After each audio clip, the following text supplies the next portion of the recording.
Salut, c'est Clément de Mouvement Conscient et dans cette vidéo, je vais répondre à la question suivante qui est comment développer votre souplesse active. Dans la mesure où ce n'est pas parce qu'on est capable de faire un grand écart de manière passive qu'on saura forcément l'intégrer dans un saut. Alors la première chose qu'on doit faire si on veut justement avoir cette souplesse active, c'est développer notre force. Je vais vous donner un exemple précis avec le grand écart facial. Alors le grand écart facial, il y a une jambe qui va être en flexion de hanche, ça va être la jambe avant. Donc la flexion de hanche, c'est ce que j'ai ramené soit ma jambe proche de mon torse ou mon torse proche de ma jambe. Donc d'une part on a ça, et d'autre part on a l'extension d'hanche, donc ça va être le mouvement opposé par rapport à la jambe de derrière, ça marche? Donc on a ces composantes là. Ça veut dire que certes, si je veux savoir faire un grand écart en sautant, déjà je dois être capable de le faire de manière passive. Pour ça, il faut que j'ai suffisamment de souplesse en flexion et en extension de hanche pour que je puisse aller dans cette position là. Mais à partir du moment où je veux intégrer cette position dans un saut, la souplesse ne va pas être suffisante, je vais devoir intégrer davantage de force. Et je vais devoir l'intégrer de deux manières différentes. Premièrement, d'une manière spécifique et deuxièmement, d'une manière générale. Donc spécifique, qu'est-ce que ça veut dire? Ça veut dire que j'ai la flexion, j'ai l'extension de hanche, ça veut dire que je vais devoir créer spécifiquement de la force en flexion et en extension.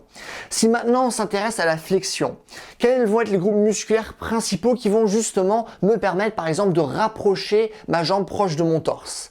Ça va être les quadriceps et le psoas. Donc ça va être des groupes musculaires que je vais devoir travailler spécifiquement. J'ai pas mal de routines sur ma chaîne où j'explique justement des exercices très intéressants pour justement développer cette force spécifique là. Donc, par exemple, on a le héros actif pour les quadriceps. Pour tout ce qui est psoas, ça va être important de travailler ce qu'on appelle la force de compression. Là aussi, j'ai fait une vidéo à ce sujet-là. Et donc, ce qui est bien, c'est que si j'ai suffisamment de force pour approcher ma jambe près de mon torse, j'aurai suffisamment de force pour la lever lorsque je vais faire un saut. Ce qui n'est pas le cas si maintenant je sais juste faire mon grand écart de manière passive. Pareil maintenant pour l'extension d'hanche, là aussi je vais devoir travailler donc spécifiquement ces groupes musculaires là. Là en l'occurrence ça va être les ischios et ça va être les fesses.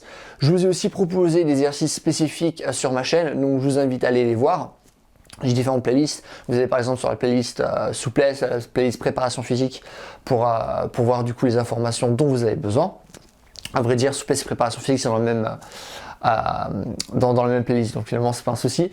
Mais donc voilà, donc je vais travailler ça spécifiquement. Par exemple, il y a des exercices où, comme on peut voir par exemple sur internet, des personnes qui vont être à quatre pattes, qui vont simplement lever la jambe de derrière. Ça peut être des exercices très intéressants qu'on peut faire à condition de les faire à amplitude max et à condition de les lester. Pourquoi? Parce qu'on fait du travail de force.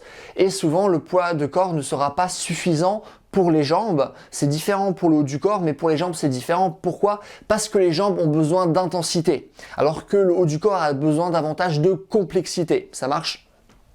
C'est quelque chose que j'ai expliqué dans d'autres vidéos, donc je vais pas le répéter. Mais donc voilà, ça c'est vraiment le principe de base. Donc on va créer de la force de manière spécifique. Une fois que j'ai créé de la force de manière spécifique, maintenant je vais aussi la créer dans une perspective générale. Pour ce faire, je pourrais faire, imaginons un grand écart facial où je commence en étant debout et j'écarte mes jambes progressivement pour descendre en contrôlant le mouvement. Ça va demander énormément de force en flexion de hanche et en extension pour le faire. Et une fois que je suis capable de faire la négative, donc de descendre, maintenant je peux essayer de remonter. Bien sûr, c'est quelque chose qui prend du temps, on va y aller progressivement. Au début, vous n'allez tout simplement pas avoir suffisamment de force pour pouvoir descendre en contrôlant la descente. Par exemple, moi, c'est pas le cas alors que je sais faire le grand écart facial de manière passive. D'avoir maintenant une démarche plus active, c'est comme plus compliqué pour moi. Donc voilà, c'est quelque chose qui prend du temps. Donc au début, on pourra juste descendre de quelques centimètres et au fur et à mesure, on va augmenter l'amplitude de notre mouvement. Mais donc c'est pas parce que maintenant on sait faire le grand écart de manière passive que lorsqu'on va faire l'excentrique, on sera capable de pouvoir tenir le mouvement et de pouvoir descendre petit à petit. Ça marche? Donc voilà, ça c'est donc la démarche de force. Une fois qu'on a fait cette démarche de force, on peut passer à la deuxième et dernière étape qui est de rajouter une dimension dynamique. Pourquoi? Parce que ce qu'on va faire un saut, c'est un mouvement qui est dynamique pour le coup. Donc ce qu'on va faire, c'est des battements. Alors il existe deux types de battements. Là on va voir un seul type de battement parce que c'est ce type de battement qui va nous intéresser. Ça va être des battements qu'on va faire à très grande amplitude et faible fréquence. Ok? Donc qu'est-ce que ça veut dire? C'est-à-dire qu'au lieu par exemple de faire juste des petits battements mais très rapides, Comme ça, imaginons avec ma jambe, qui est une technique très intéressante pour développer la souplesse, là c'est pas ce qui nous intéresse, là on veut une démarche de force. Donc ce que je vais faire, c'est par exemple simplement donner un coup de pied avec ma jambe avant, en la gardant tendue, en essayant d'aller le plus haut possible. Ça marche?